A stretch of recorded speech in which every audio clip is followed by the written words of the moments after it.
সুপ্রিয় দর্শক, আসসালামু আলাইকুম। আমি একটা বোনের কাছে আসছি। দেখতে পাচ্ছেন উনি গরিবের একটা মেয়ে বা গরিবের একটা বোন। কেমন আছেন আপু? হ্যাঁ, আমি ভালো আছি। আপনি ভালো আছেন? আপু, আপনার নাম কি? ফাতেমা। ফাতেমা, জি। চমৎকার নাম। এই নামটা আমার খুব প্রিয় নাম, কারণ এটা হাদিসের একটি নাম, এই জন্য। আপু, আপনার দেশের বাড়ি কোথায়? ভোলা। ভোলা। জি। এই যে ভাঙার যে বাড়িটা, এই বাড়িটা আপনাদের? জি জি। এই বাড়িটা আপনাদের। প্রিয় দর্শক, দেখতে পাচ্ছেন পিছনে যে বাড়িটি দেখা যাচ্ছে, ভাঙা টিনের ইয়ার বাড়ি, এটাই। আচ্ছা ফাতেমা, আপনার বাবা মা কি করেন, আপনার কয় ভাই বোন, এবং আপনার নাকে দেখছি নাকে নাক ফুল, বিষয়টা কি সব খুলে বলবেন? হ্যাঁ, আমার দুই বোন আছে। আমার পরে আমার বাবা নেই, মা আছে। আর আমার বিয়ে হয়েছিল, 2 বছর সংসার করছি, তারপর 2 বছর আগে আমাদের বিয়ে হয়ে গেছে। 2 বছর আগে আপনার বিপদ হয়েছে। বাবা নেই, মা আছে, জি। 2 বোন। জি। আপনি সহ 3 বোন। জি। 3 বোন। আচ্ছা, বাবা কিভাবে মারা গিয়েছিলেন? আর বাবা বৃদ্ধ হয়ে গেছে, মারা গিয়েছেন। তো বাবার কথা অসুস্থ খুব হয়ে- মনে পড়ে? জি, মনে পড়ে। আচ্ছা, আপনার হাজবেন্ড, কেন আপনি হাজবেন্ডকে ডিভোর্স দিয়েছেন? সে নেশা পানি করতো, যৌতুকের টাকা চাইতো, তাই আর কি আমি তাকে ডিভোর্স দিয়ে দিছি। মানে যৌতুকের টাকার জন্য? জি, আমার সাথে অত্যাচার করতো, তাই। বাড়িঘর দেখে তো মনে হয় না আপনি যৌতুকের টাকা দিতে পারবেন। হ্যাঁ, এই কারণেই তো আমি তাকে ডিভোর্স দিয়ে দিচ্ছি। এই কারণে ডিভোর্স দিয়েছেন। আপনাকে কি নির্যাতন বা অত্যাচার করতো?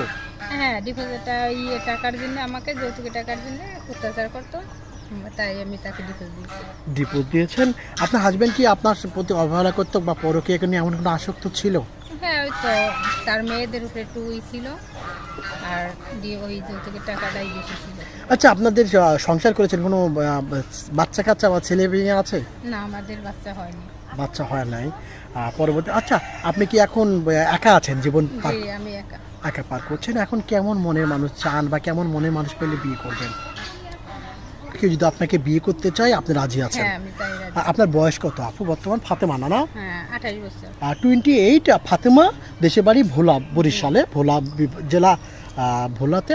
আচ্ছা, বিনা যৌতুকে বিয়ে করতে হবে। জি। দেশের বাইরে থেকে কোনো ভাই যদি আপনাকে নক করতে চায় বা আপনার সাথে যোগাযোগ করতে চায়, কিভাবে যোগাযোগ করবে?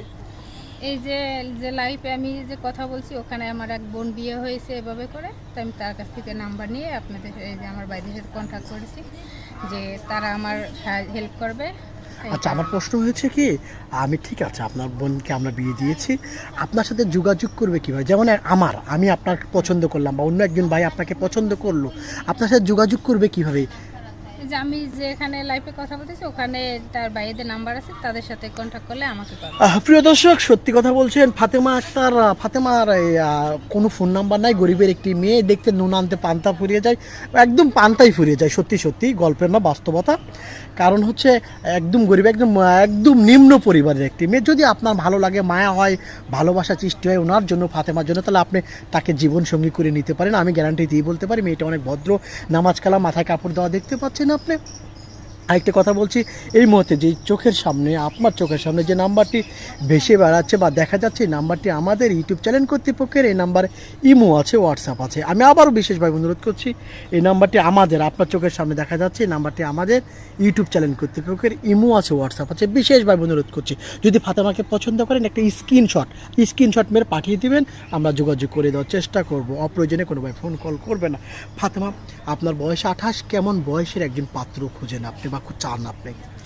বয়স নিয়ে তো কথা না, যে যেমন বয়স হোক না কেন, আমাকে সুখে রাখতে পারবে, এটাই। মানে বয়স কোনো বিষয় না, না। যদি 40, 45, 42 হয়, কোনো সমস্যা নাই। না। আপনার সুখটা চান, স্বামীর ভালোবাসা চান, জি। সেটাই বলতে চাচ্ছেন। টাকা পয়সা কি বিষয়?